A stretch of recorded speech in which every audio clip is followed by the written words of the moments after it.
Olá, queridos irmãos, queridas irmãs, amigos e amigas. Eu sou o pastor Hélio Carnassali e tenho imenso prazer de estar aqui com vocês neste espaço semanal de encontro para o estudo das lições da Escola Sabatina.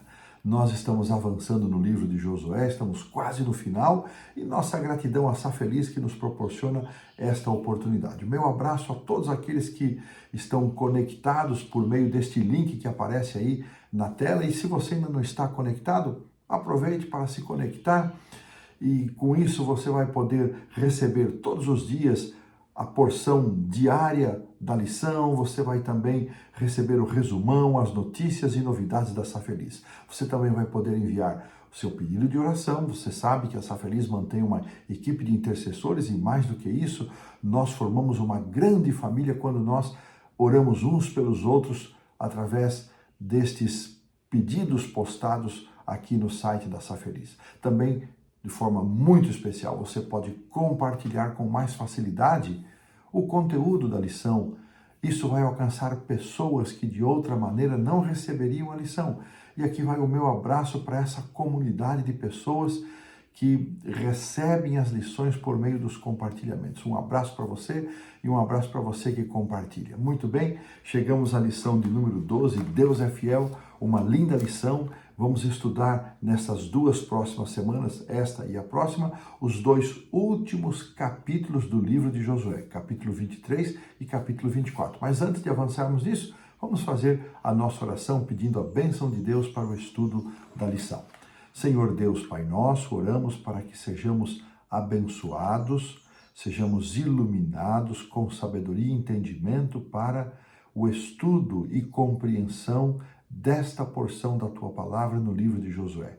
Conduze-nos e abençoa-nos a cada pessoa, a cada irmão, irmã, a cada amigo, amiga que vai entrar em contato com este conteúdo. Nós pedimos, Senhor, e agradecemos, e o fazemos em nome do Senhor Jesus. Amém. O verso para memorizar está no capítulo 21, verso 45 do livro de Josué, e diz assim: nenhuma promessa falhou de todas as boas palavras que o Senhor havia falado à casa de Israel. Tudo se cumpriu. Nós vamos já voltar a esse verso na lição de domingo. A lição traz aqui uma frase, algumas frases do discurso de John Kennedy, discurso da sua posse em 1961, 20 de janeiro, quando ele utilizou apenas 1.366 palavras. Vou pedir para a produção, coloca aí esse trecho que está entre aspas, na parte do sábado à tarde, que diz assim: sendo a boa consciência nossa única recompensa segura e a história a juíza final de nossos atos, avancemos para conduzir a terra que amamos, pedindo sua bênção e sua ajuda, mas sabendo que aqui na terra a obra de Deus deve ser verdadeiramente obra nossa.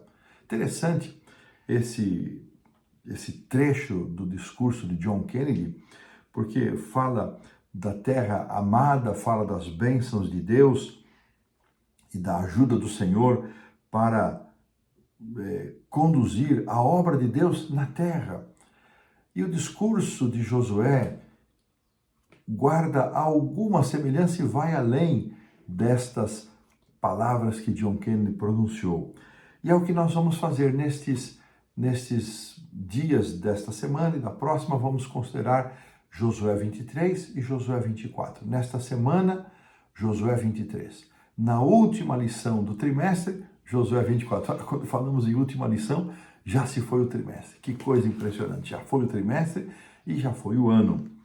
Nós vamos estudar esta primeira porção e aqui no capítulo 23, o autor menciona que ele faz uma retrospectiva das vitórias de Israel e estabelece o caminho, recorda com o povo o caminho para o futuro sucesso ou sucesso no futuro da nação.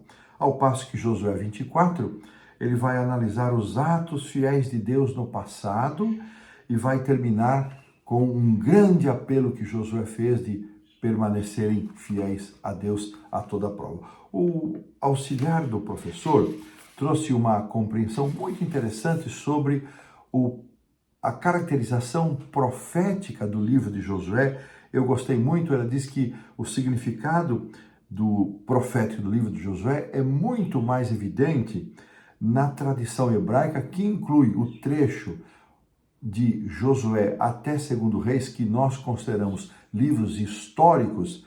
Eles incluem numa seção chamada Nevim. Este conteúdo, ele é conhecido na tradição hebraica como os antigos profetas, que prepara a compreensão e a mentalidade para os últimos profetas, compreendidos por aqueles que nós chamamos de profetas maiores e profetas menores. Olha que interessante. Então, a inclusão e a caracterização na tradição hebraica do livro de Josué como um livro profético.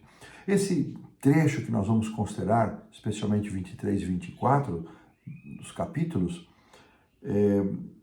podem ser resumidos em 3 palavras. Eu gostei muito disso. Deus é fiel.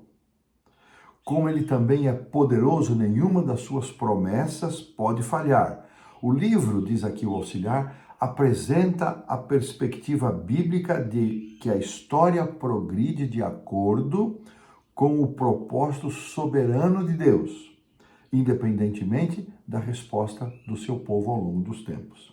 No entanto, para que Israel pudesse continuar mantendo as bênçãos de Deus como seu povo, ele também deveria, assim como Deus é fiel, o povo também deveria ser fiel. Olha que palavra interessante desta caracterização profética do livro de Josué e da fidelidade de Deus, como um resumo de todo o livro, e despertando em nós também o dever de sermos fiéis. Que pensamento maravilhoso! Um Deus fiel que se relaciona com um povo chamado para ser fiel. E desta maneira, nós colocamos um ponto final na lição do sábado à tarde.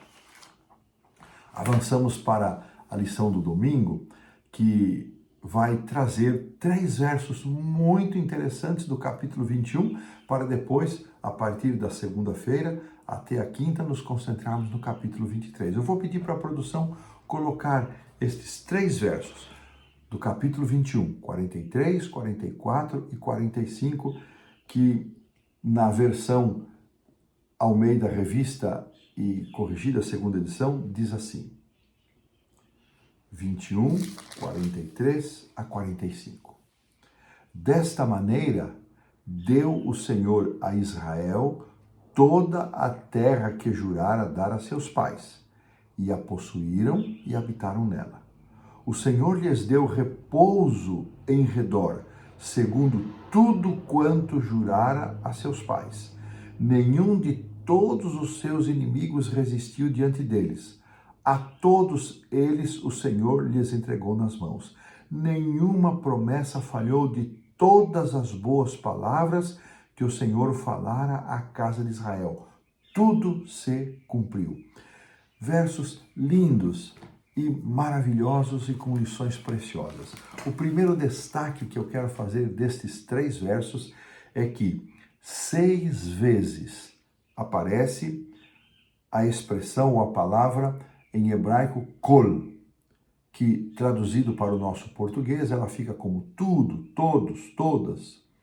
6 vezes, uma no verso 43, 3 no verso 44, 2 no verso 45. 6 vezes enfatizando desta forma que a terra que eles passavam a habitar e a possuir era uma dádiva de Yahweh, de Jeová. Era um presente, Israel, presente de Deus para eles. Israel jamais poderia ficar com o crédito por ter esta terra. Foi o Senhor quem jurou dar esta terra e foi o Senhor quem entregou a terra. Lembrando, irmãos, que no plano original de Deus, os israelitas nem em armas deveriam pegar. Deus faria o trabalho como fez com o exército dos egípcios, mas por expressarem falta de fé, incredulidade, dureza de coração, Deus então criou uma acomodação em que a Batalha de Jericó é um perfeito exemplo. Deus agiu derrubando as muralhas e eles destruíram os habitantes, e nós já entendemos esses processos de destruição, sempre lembrando que Deus teve sua misericórdia estendida por muito tempo e na promessa dada a Abraão, do nascimento de Isaac, do chamado de Abraão, por 400 anos mais Deus esperou, e Israel, ficando peregrino, parte dessa peregrinação como escravos. Esses versos, eles representam o clímax do livro de Josué, esses 43 a 45. E resume também, diz o autor, a sua teologia central. Eles destacam um dos aspectos mais importantes do livro, a fidelidade de Yahweh à aliança, ou Jeová, ou Javé. Ele mantém suas promessas e cumpre seus juramentos.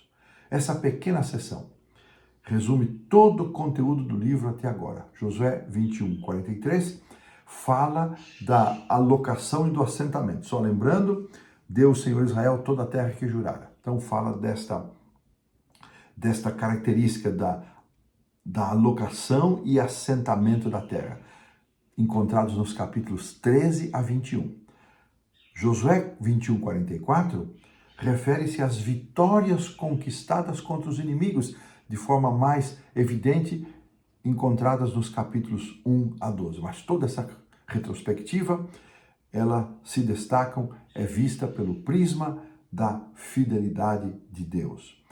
Todo o sucesso de Israel deveria ser atribuído exclusivamente à iniciativa divina e à confiabilidade de Deus. Olha que lindo isso.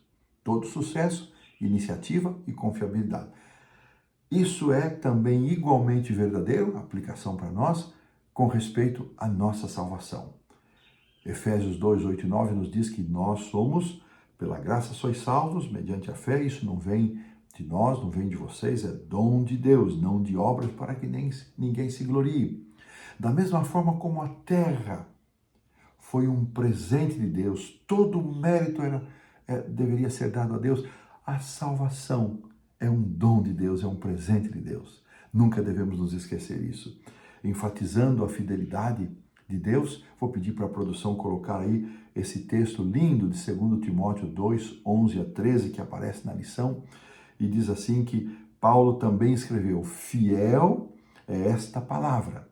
Se já morremos com ele, também viveremos com ele. Se perseveramos, também com ele reinaremos. Se o negamos, ele por sua vez nos negará. Se somos infiéis, ele permanece fiel, pois nenhuma maneira pode negar a si mesmo. Que lindo texto do apóstolo.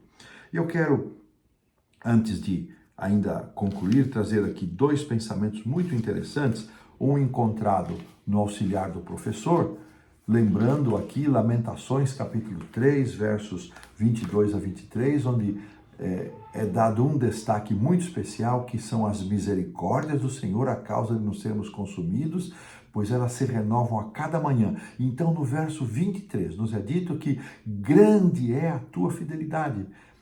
Grande é a fidelidade de Deus em ser misericordioso. Olha que coisa linda. Não somos consumidos porque Deus é misericordioso. E se nós dependemos da misericórdia de Deus para não sermos consumidos, imagine se Deus não fosse fiel em ser misericordioso. Eu amo esse texto.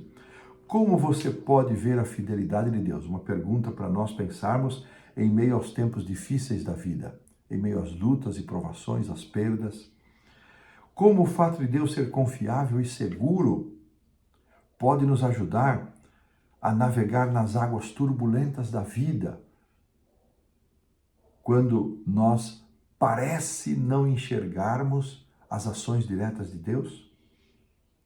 Para a gente pensar como nós reagimos à mensagem da fidelidade de Deus quando nós não vemos ou achamos que não vemos, e não vemos mesmo muitas vezes, as ações de Deus em favor do seu povo, em favor da nossa vida. Depois, na seção que traz os textos de Ellen White, aqui na página 83 desta seção, Então, eu achei aqui uma frase muito linda e eu quero compartilhar com vocês. As promessas de Deus, diz o autor, a autora Ellen White, são preciosas flores em um jardim. Que linda declaração. O Senhor deseja que nos demoremos junto delas, das promessas de Deus, contemplando-as bem de perto, admirando sua beleza e apreciando o favor concedido por Deus ao tomar tão ricas providências para nossas necessidades. Olha que lindo texto, chamando a nossa atenção para as promessas de Deus. Assim como a lição de domingo faz um resgate de que tudo aquilo que Deus prometeu se cumpriu. Tudo aquilo que Deus prometeu. As 6 menções da palavra tudo, todas, ou seja, nada faltou. Pergunto para nós encerrarmos a lição de domingo.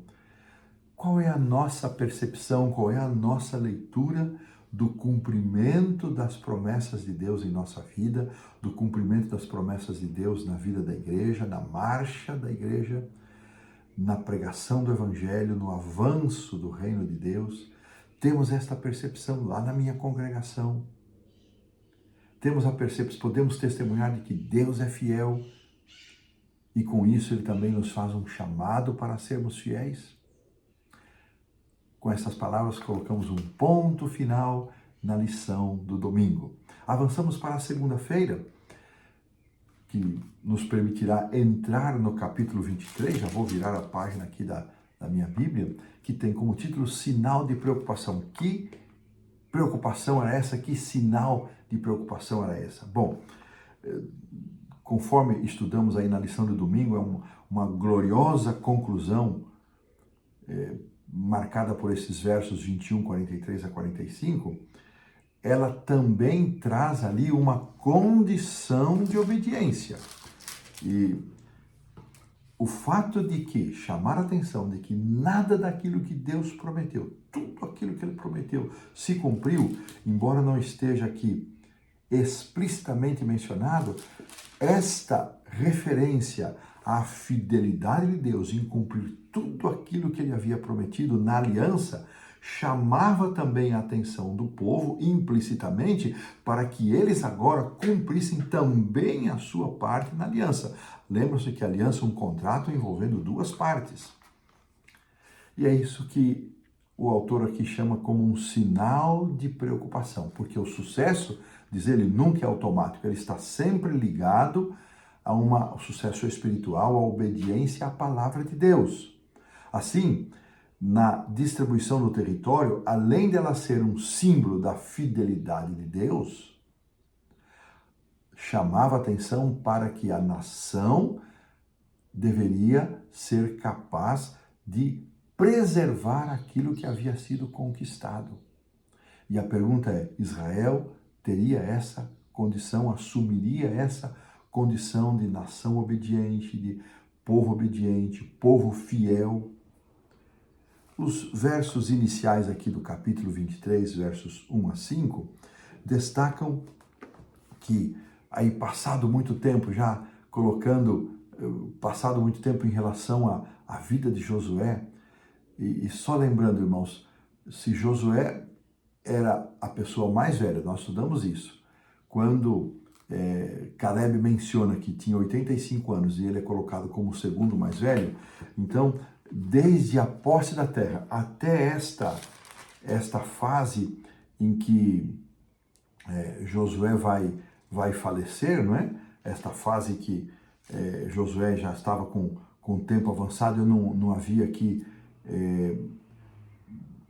destacado, mas agora já encontrei, 110 anos. Então, isto significa que desde o tempo em que eles lutaram, se nós pensarmos lá, o Caleb com os 85 anos, depois aqueles 7 anos que as 2 tribos e meia ajudaram na implantação da terra, passado muito tempo, essa conta vai nos levar para aproximadamente 20 anos.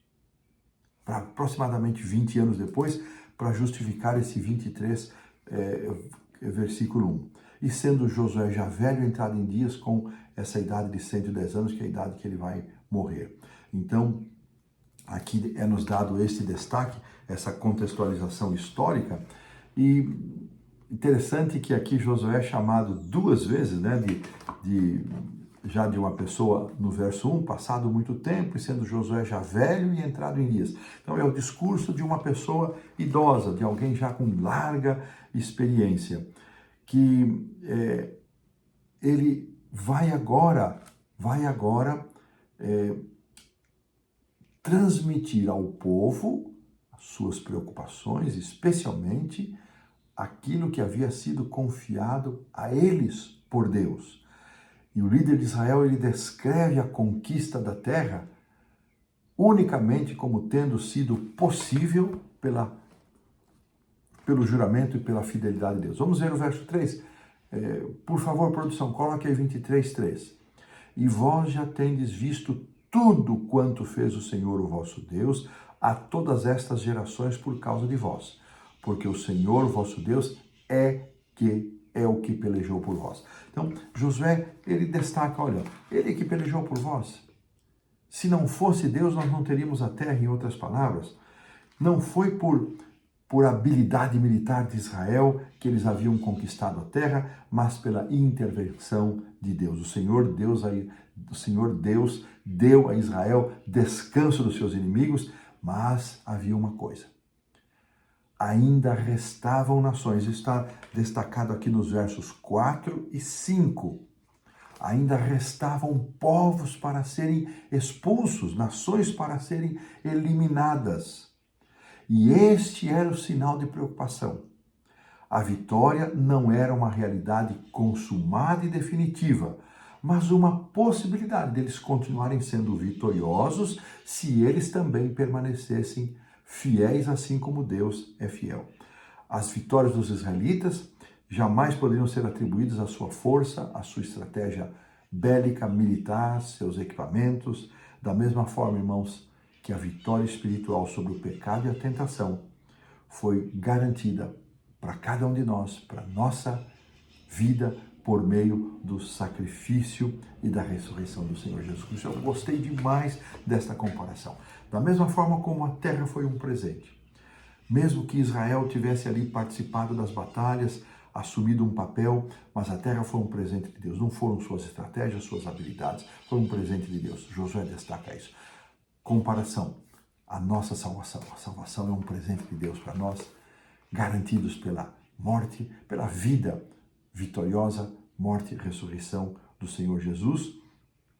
E hoje o povo de Deus não pode apenas olhar para o momento em que cada um de nós aceitamos essa salvação, lá no nosso primeiro amor, no passado, mas nós precisamos estar constantemente dependendo de Deus para continuarmos fiéis ao Senhor e recebemos cada dia a renovação desta salvação e assim, por meio do Espírito, viver uma vida vitoriosa e triunfante. Será que Israel teria condições de viver desta maneira? Será que nós estamos vivendo desta maneira? E assim colocamos um ponto final na lição da segunda-feira. Avançando para a terça, a lição nos traz aqui limites claros.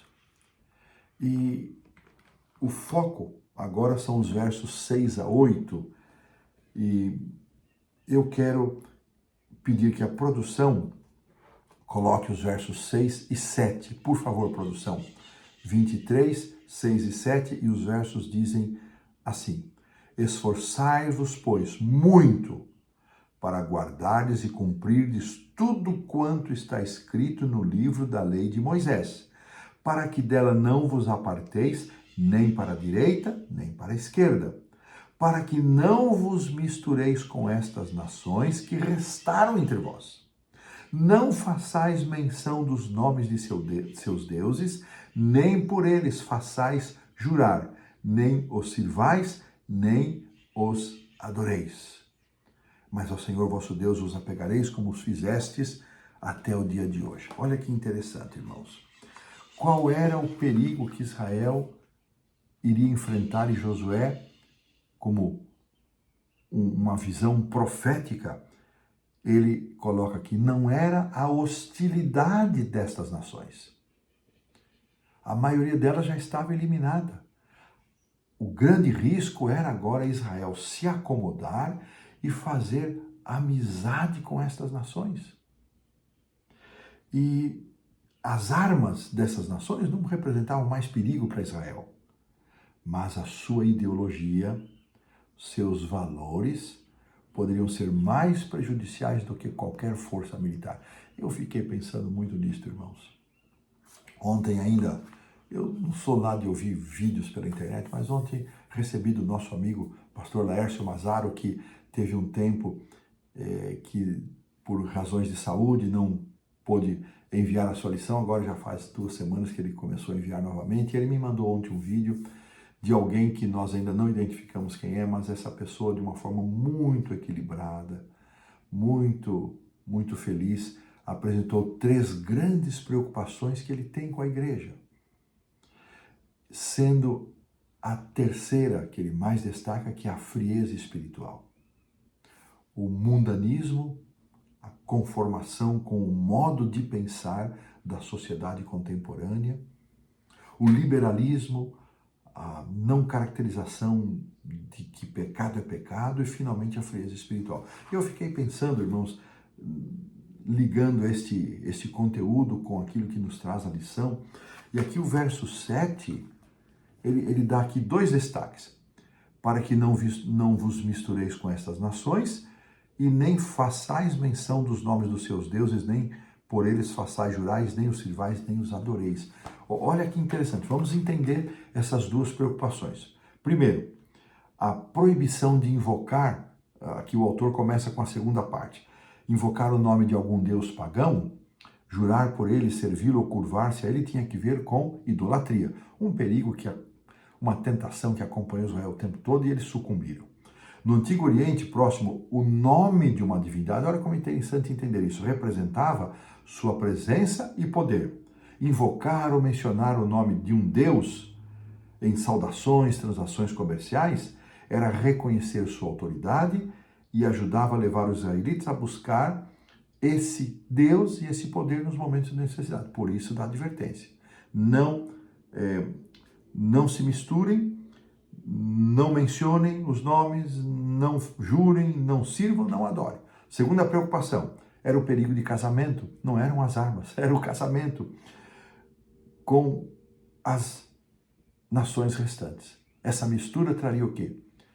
Os deuses idólatras para a vida de Israel.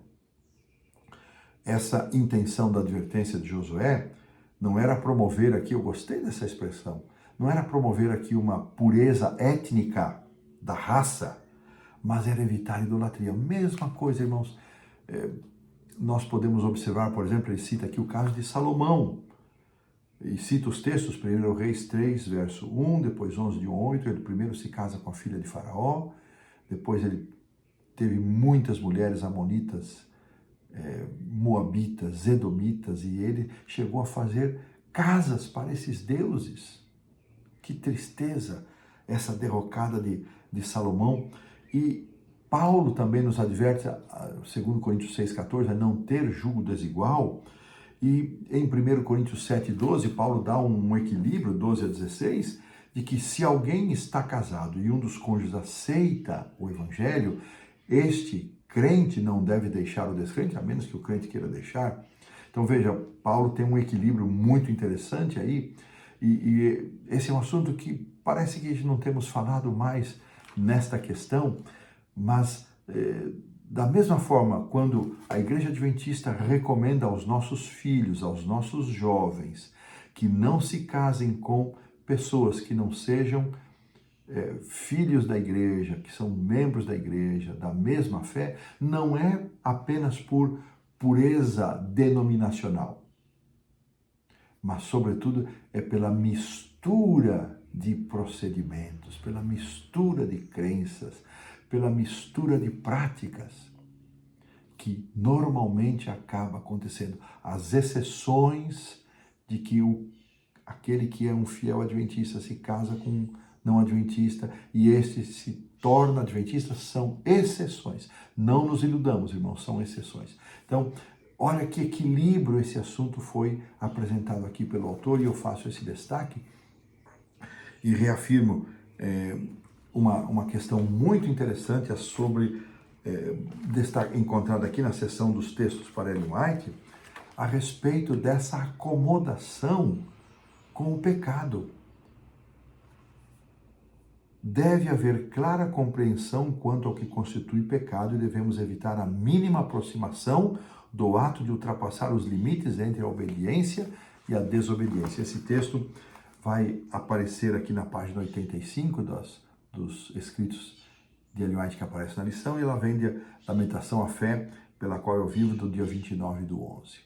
Sabe, irmãos, os limites claros, nós devemos ter clareza o que é pecado e o que não é pecado. Hoje é uma tendência de a gente não ser indelicado, declarar que isso ou aquilo é pecado, deixa a coisa caminhar, cada um define o que é pecado. Limites claros. E quem estabelece isso não sou eu, não é Ellen White, é a palavra de Deus. É a palavra de Deus que estabelece com clareza qual é o caminho pelo qual devemos andar, sem nos desviar para a direita nem para a esquerda. E eu faço um chamamento aqui, irmãos, um chamado para você e para mim, um apelo, para que nós possamos caminhar naquilo que o Senhor tem nos dado como orientação, que sejamos relembrados da importância de nós cumprirmos a nossa parte na aliança com Deus, uma vida de obediência, de pureza, não para obter salvação, não para conquistar salvação, mas como uma resposta de gratidão a tudo aquilo que o Senhor Deus tem feito e tem dado para nós, especialmente a salvação, e desta forma colocamos um ponto final na lição da terça-feira. Avançamos para a quarta-feira, quando voltamos a um assunto muito delicado, a ira do Senhor. E aqui os versos destacados são os versos 15 e 16. E eu vou pedir que a produção coloque especialmente o verso 16. Produção, por favor, 23, 16. Diz assim: quando violardes a aliança que o Senhor, o vosso Deus, vos ordenou, e fordes e servirdes a outros deuses, e os adorardes, então a ira do Senhor se acenderá sobre vós, e logo perecereis na boa terra que o Senhor vos deu, que vos deu. Olha que coisa interessante. Israel já havia tido uma amostra do que significava estar sob a ira de Deus, e isto durante as peregrinações pelo deserto havia acontecido. Nós já recordamos isso há pouco tempo atrás, especialmente ali no caso de Balaão, também no caso dos espias, na terra prometida, no caso da derrota para Ai, e Israel estava consciente, e Josué muito mais, das consequências de desobedecerem a Deus, de falharem, de desconsiderarem a parte de Israel na aliança e com isso provocarem a ira de Yahweh, de Javé, ao quebrar a aliança.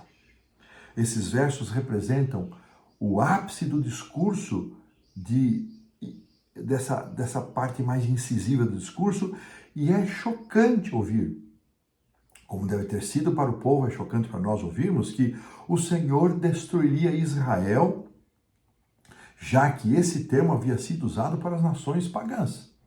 Então, o que significa isso, irmãos? Tão certo quanto as promessas do Senhor haviam sido fielmente cumpridas, as promessas de estabelecê-los na terra, de dar-lhes prosperidade, as maldições da aliança também se tornariam verdadeiras para os israelitas. A bênção e a maldição. Lá o discurso de Moisés aqui é uma semelhança da forma como Josué termina os seus dias comparados aos discursos de Moisés, que também destacou as bênçãos da obediência à aliança e as maldições que viriam em consequência de se quebrar a aliança. Irmãos, à luz, gostei muito disso que eu vou mencionar agora, à luz da destruição dos cananeus, daquelas nações. Esses versos demonstram uma vez mais que Yahweh, em última instância, é o juiz de toda a terra. E ele declara guerra, não era a guerra contra as nações cananitas, contra os cananeus. A guerra era a guerra contra o pecado, irmãos. Isso eu achei marcante, era uma guerra contra o pecado. Por isso Deus havia dado séculos de oportunidades para aquelas nações se arrependerem, mas eles não se arrependeram. O pecado a qual Deus declara guerra independe de onde ele esteja, se esteja entre o povo cananeu ou estava entre o povo de Israel. A mesma coisa devemos pensar em nós. O mesmo Deus, o mesmo aborrecimento, o mesmo ódio, a mesma ira que Deus tem para com o pecado, não importa onde o pecado esteja. Se nos antros pagãos ou se cultivados em nosso meio, na nossa vida, na minha casa, na nossa igreja, na nossa comunidade de fé. Israel não foi santificado e não adquiriu méritos especiais apenas por participar da tomada da terra. Isso não os imunizou. Assim como as nações pagãs também, que mais tarde foram usadas como instrumentos de Deus, a Assíria, no caso das 10 tribos do norte, e Babilônia, no caso das 2 tribos do sul, por terem participado como instrumentos de castigo para o povo de Israel, também não se tornaram favorecidas por Deus, elas também pagaram o preço dos seus pecados. Estava dentro do poder de escolha de Israel fazer das gloriosas certezas do passado a base para enfrentar o futuro. Olha que coisa linda, irmãos. Qual é o poder que o passado, as vitórias do passado têm sobre nós? É certeza de enfrentarmos o futuro vitoriosamente. Então, aqui ele entra num aspecto interessante. À primeira vista, o ensino bíblico sobre a ira de Deus parece ser contrário à natureza amorosa de Deus. Nós já vimos isso trimestre passado extensamente, mas vamos em trimestres passados, mas vamos considerar isso de novo. Mas é exatamente à luz da ira divina que é o desprazer de Deus pelo pecado. Essa é a melhor definição de ira divina que eu já ouvi. A ira de Deus é o desprazer de Deus pelo pecado. Aqui nos diz que a ira de Deus neste mundo afetado pelo pecado é a sua atitude de santidade e justiça quando confrontada com o pecado e o mal. Então, esse desprazer de Deus pelo pecado, porque um Deus santo não pode apreciar o pecado.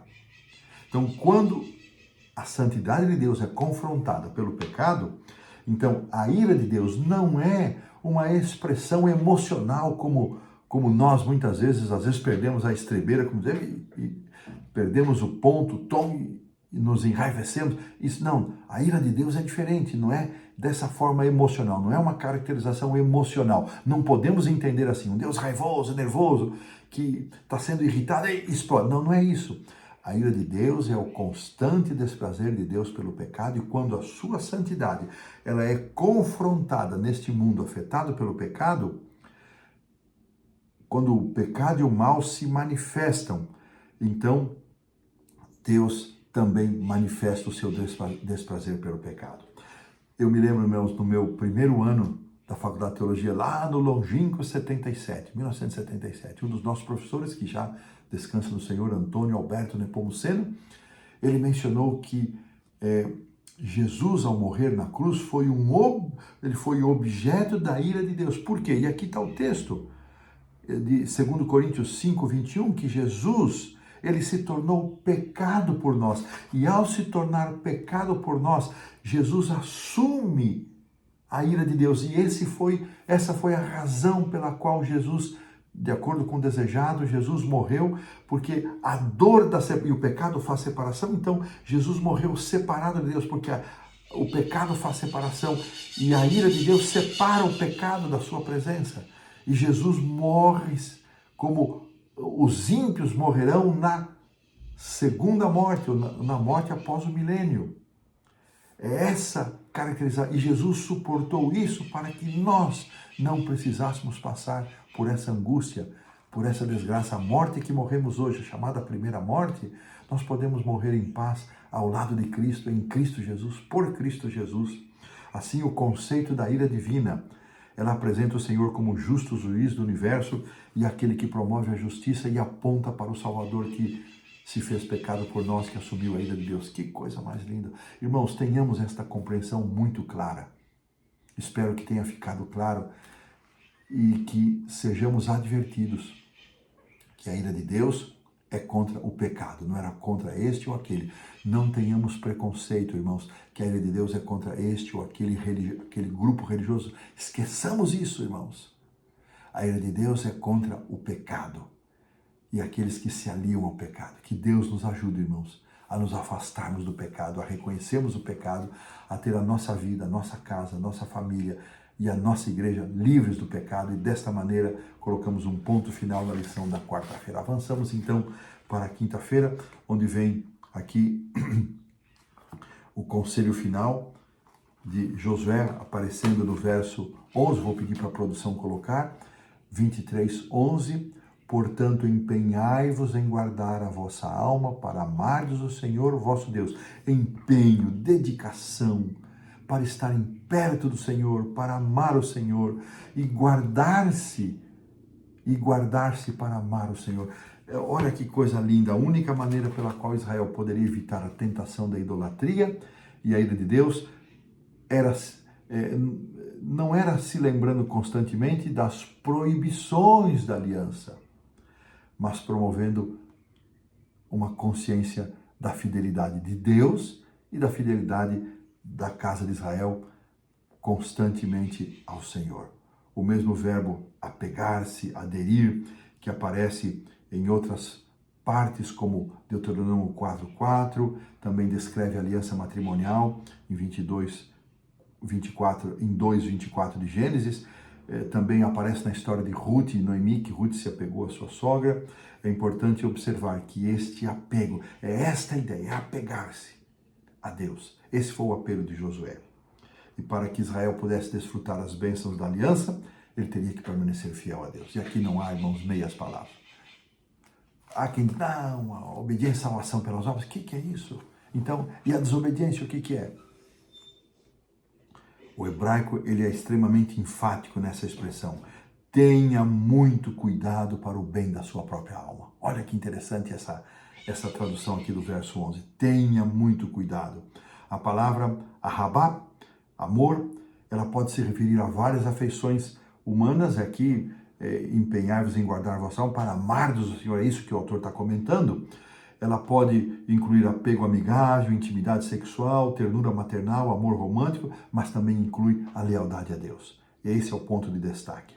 Se entendermos o amor a Deus como um compromisso e a devoção consciente a Ele, esse amor pode ser ordenado para que isso seja contrário, sem que isso seja contrário à essência do amor, que espera que seja voluntário.